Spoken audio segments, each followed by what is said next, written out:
हरे कृष्णा। श्रीमद् भगवत गीता यथारूप अध्याय 2 गीता का सार। संजय उवाच तं तथा कृपयाविष्टं श्रुपूर्णाकुलेक्षणं विषीदन्तमिदं वाक्यमुवाच मधुसूदन। संजय ने कहा, करुणा से व्याप्त शोक युक्त अश्रुपूरित नेत्रों वाले अर्जुन को देखकर मधुसूदन कृष्ण ने ये शब्द कहे। तात्पर्य: भौतिक पदार्थों के प्रति करुणा, शोक तथा अश्रु ये सब असली आत्मा को न जानने के लक्षण हैं।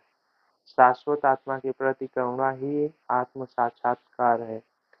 इस श्लोक में मधुसूदन शब्द महत्वपूर्ण है क्योंकि कृष्ण ने मधु नामक असुर का वध किया था और अब अर्जुन चाह रहा है कि कृष्ण उस अज्ञान रूपी असुर का वध करे जिसने उसे कर्तव्य से विमुख कर रखा है। यह कोई नहीं जानता कि करुणा का प्रयोग कहाँ होना चाहिए। डूबते हुए मनुष्य की वस्तुओं के लिए करुणा मूर्खता होगी। अज्ञान सागर में गिरे हुए मनुष्य को केवल उसके बाहरी पहनावे अर्थात स्थूल शरीर की रक्षा करके नहीं बचाया जा सकता। जो इसे नहीं जानता और बाहरी पहनावे के लिए शोक करता है, वो शूद्र कहलाता है, अर्थात वह वृथा ही शोक करता है।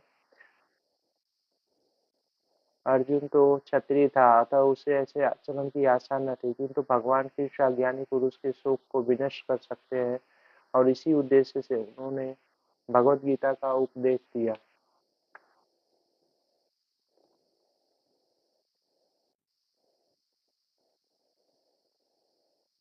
यह अध्याय हमें भौतिक शरीर तथा आत्मा के वैश्लेषिक अध्ययन द्वारा आत्म साक्षात्कार का उपदेश देता है, जिसकी व्याख्या परम अधिकारी भगवान कृष्ण द्वारा की गई है। यह साक्षात्कार तभी संभव है जब मनुष्य निष्काम भाव से कर्म करे और आत्मबोध को प्राप्त हो। श्री भगवान उवाच कुत्सवा कश्मलविदं विस्मेषुमुपस्थितम् अनार्यजुष्टं स्वर्गकीर्तक कर्म अर्जुन। श्री भगवान ने कहा, हे अर्जुन, तुम्हारे मन में यह कलमश आया कैसे? यह उस मनुष्य के लिए तनिक अनुकूल भी नहीं है जो मनुष्य के मूल्य को जानता हो। इससे उच्च लोक की नहीं अपितु अभयस की प्राप्त होती है। तात्पर्य: श्री कृष्ण तथा भगवान अभिन्न है। श्री कृष्ण इसीलिए श्री कृष्ण को संपूर्ण गीता में भगवान ही कहा गया है। पर भगवान परम सत्य की पराकाष्ठा है। परम सत्य का बोध ज्ञान की 3 अवस्थाओं में होता है: ब्रह्मा या निर्विशेष सर्वव्यापी चेतना, परमात्मा या भगवान का अंतर्यामी रूप जो समस्त जीवों के हृदय में है, तथा भगवान या श्री भगवान कृष्ण। श्रीमद् भागवत में 1.2.11 परम सत्य की यह धारणा इस प्रकार बताई गई है: वदन्ति तत्त्वविदस्तत्त्वं यज्ञानमध्यं ब्रह्मोति परमात्ममेति भगवानिति शब्दते। परम सत्य क्या ज्ञाता परम सत्य का अनुभव ज्ञान की 3 अवस्थाओं में करता है और ये सब अवस्थाएं एक रूप है। ये ब्रह्मा, परमात्मा तथा भगवान के रूप में व्यक्त की जाती हैं। इन 3 दिव्य पक्षों को सूर्य के दृष्टांत द्वारा समझाया जा सकता है, क्योंकि उसके भी 3 भिन्न भिन्न पक्ष होते हैं, यथा धूप प्रकाश, सूर्य की सतह तथा सूर्य लोक स्वयं। जो सूर्य के प्रकाश का अध्ययन करता है वह नौसिखिया है। जो सूर्य की सतह को समझता है वह कुछ आगे बढ़ा हुआ होता है और जो सूर्य लोक में प्रवेश कर सकता है वह उच्चतम ज्ञानी है। जो नौसिखिया सूर्य प्रकाश, उसकी विश्वव्यापी व्याप्ति तथा उसके निर्विशेष प्रकृति के अखंड तेज के ज्ञान से ही तुष्ट हो जाता है, वह उस व्यक्ति के समान है जो परम सत्य के ब्रह्मा रूप को ही समझ सकता है। जो व्यक्ति कुछ अधिक जानकार है वह सूर्य गोले के विषय में जान सकता है, जिसकी तुलना परम सत्य के परमात्मा स्वरूप से की जाती है। जो व्यक्ति सूर्यलोक के अंतर में प्रवेश कर सकता है, उसकी तुलना उससे की जाती है जो परम सत्य के साक्षात रूप की अनुभूति प्राप्त करता है। अतः जिन भक्तों ने परम सत्य के भगवान स्वरूप का साक्षात्कार किया है वो सर्वोच्च अध्यात्मवादी हैं। यद्यपि परम सत्य के अध्ययन में रत रहे सारे विद्यार्थी एक ही विषय के अध्ययन में लगे रहते हैं, सूर्य का प्रकाश, सूर्य का गोला तथा सूर्यलोक की भीतरी बातें, इन तीनों को एक दूसरे से विलग नहीं किया जा सकता। फिर भी तीनों अवस्थाओं में के अध्येता एक ही श्रेणी के नहीं होते। संस्कृत शब्द भगवान की व्याख्या व्यासदेव के पिता पराशर मुनि ने की है। समस्त धन, शक्ति, यश, सौंदर्य, ज्ञान तथा त्याग से युक्त परम पुरुष भगवान कहलाता है। ऐसे अनेक व्यक्ति हैं जो अत्यंत धनी है, अत्यंत शक्तिमान है, अत्यंत सुंदर है और अत्यंत विख्यात विद्वान तथा विरक्त भी हैं, किंतु कोई साधिकार यह नहीं कह सकता कि उसके पास सारा धन, शक्ति आदि है।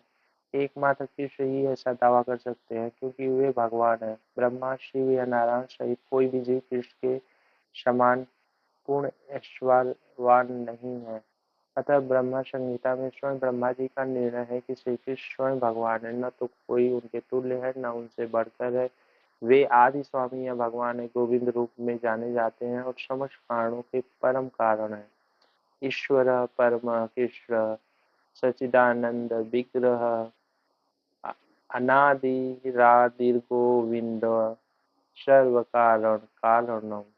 ऐसे अनेक पुरुष हैं जो भगवान के गुणों से युक्त हैं, किंतु कृष्ण परम है, क्योंकि उनसे बढ़कर कोई नहीं है। वे परम पुरुष हैं, उनका शरीर सच्चिदानंद मय है। वे आदि भगवान गोविंद है और समस्त कारणों के कारण है। ब्रह्मा संहिता 5.1। भगवान में भी भागवत में भी भगवान के नाना अवतारों की सूची है, किंतु कृष्ण को आदि भगवान कहा गया है, जिससे अनेकानेक अवतार तथा ईश्वर विस्तार होते हैं। एते चांश कला पुंसः कृष्ण तु भगवान स्वयं इंद्रादिव्याकुलम लोकम मृडयन्ति युगे युगे। यहाँ पर वर्णित सारे अवतारों की सूची या तो भगवान की अंश कलाओं अथवा पूर्ण कलाओं की है, किंतु कृष्ण तो स्वयं भगवान है। भागवत 1.3.28। अतः कृष्ण आदि भगवान परम सत्य परमात्मा तथा निर्विशेषवादी ब्रह्मा दोनों के उद्गम है। भगवान की उपस्थिति में अर्जुन द्वारा स्वजनों के लिए शोक करना सर्वथा अशोभनीय है। अतः कृष्ण ने कुतः शब्द से अपना आश्चर्य व्यक्त किया है।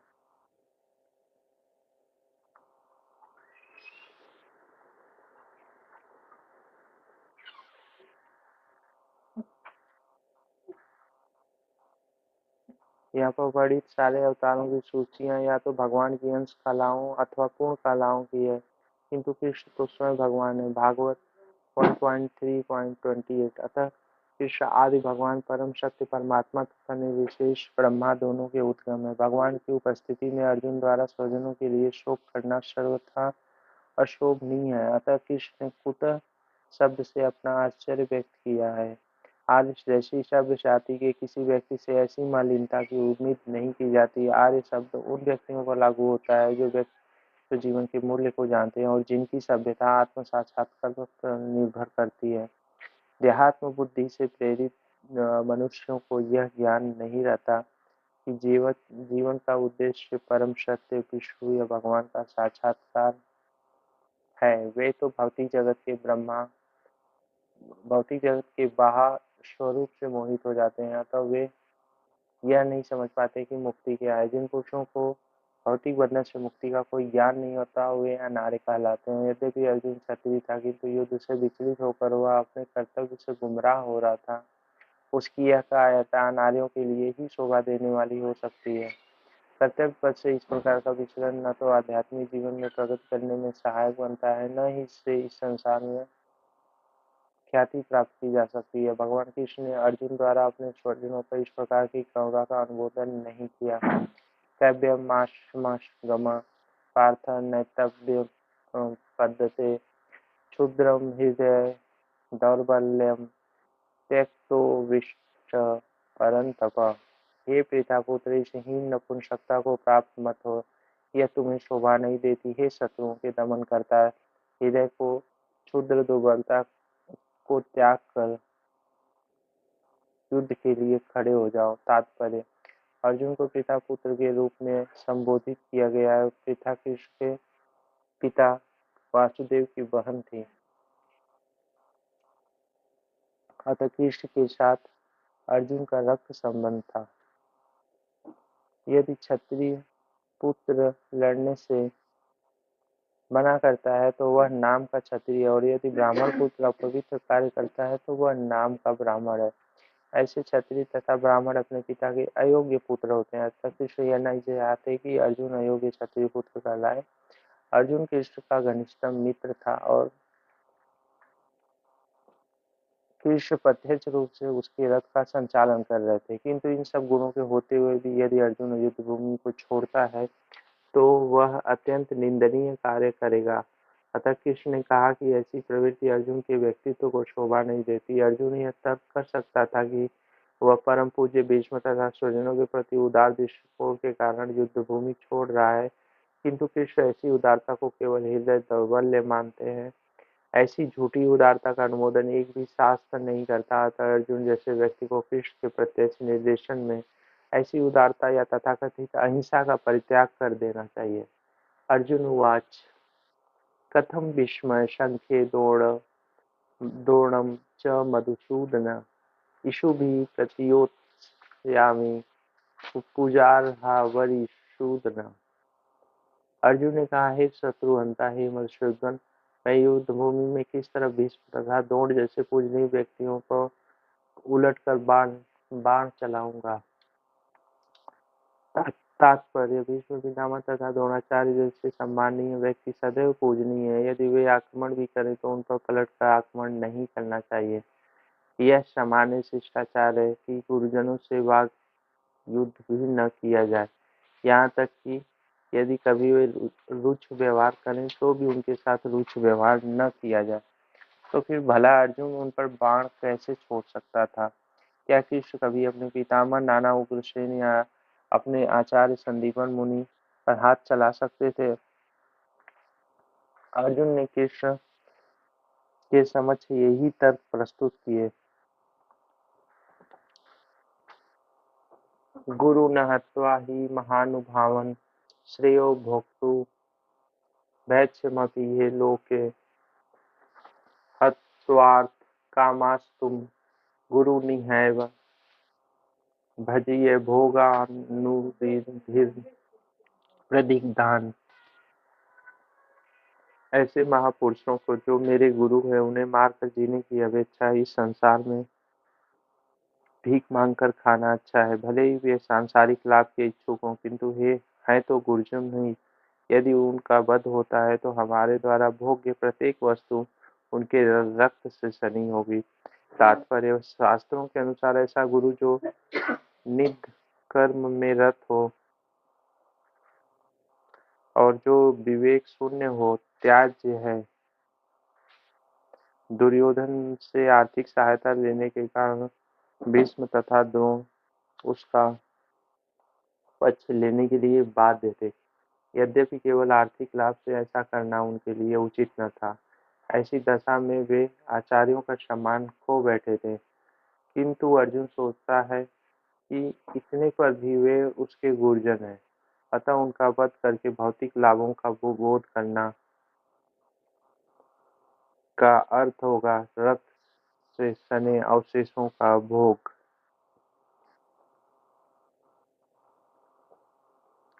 न चैतद्विद कतरत्नो गरियो यद्धा जयेम यदि वा नो जयेयु यानेव हत्वा न जिजीविषाम इष्टेव स्थिता प्रमुखे धृतराष्ट्रा।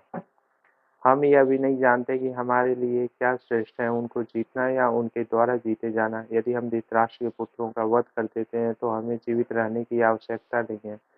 फिर भी वे युद्ध भूमि में हमारे समक्ष खड़े हैं। ये तात्पर्य: अर्जुन की समझ में यह नहीं आ रहा था कि वह क्या करे, युद्ध करे और अनावश्यक रक्तपात का कारण बने। यद्यपि क्षत्रिय होने के नाते युद्ध करना उसका धर्म है, या फिर वह युद्ध से विमुख होकर भीख मांगकर जीवन यापन करे।